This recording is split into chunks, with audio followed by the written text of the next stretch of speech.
Hello everyone, welcome to my channel Research Updates. In the context of cancer, liquid biopsies are used to detect and monitor the disease. Circulating tumor cells, cell-free DNA, and exosomes are the components analyzed in liquid biopsies.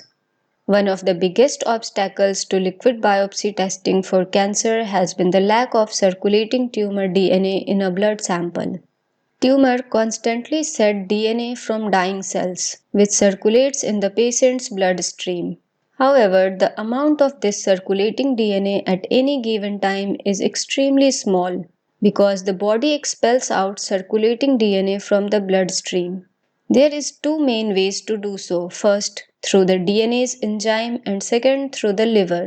As blood passes through the liver, immune cells called macrophages collect cell-free DNA, while enzymes known as DNase circulate in the blood and break down any free DNA they came in contact with.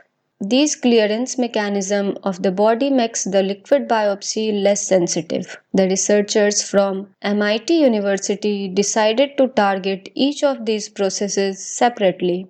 They created two priming agents that could potentially increase the cell-free DNA in blood. Firstly, they created a monoclonal antibody that attaches to circulating DNA and shields it from the enzymes and prevent the degradation. The other priming agent they developed is a nanoparticle designed to block macrophages from taking up cell-free DNA. It was succinyl phosphoethanolamine based liposomal agent.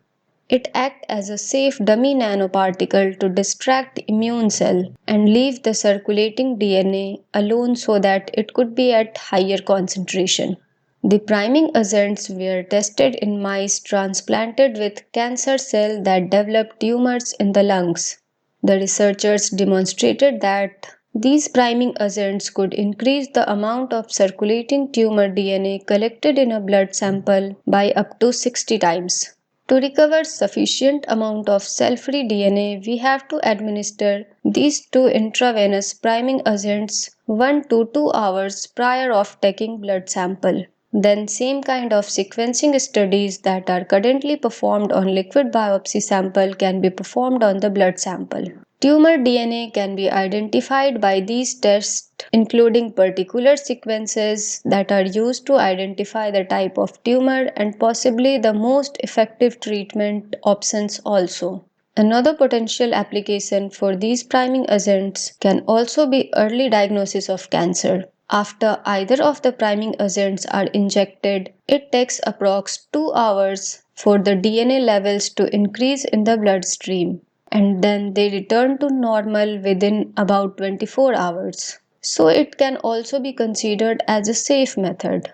This approach can make a tube of blood is a much more accessible diagnostic than colonoscopy screening or even mammography. The researchers have also launched a company, Amplifier Bio, that plans to further develop the technology in hopes of advancing to clinical trials. Thanks for watching and please subscribe the channel.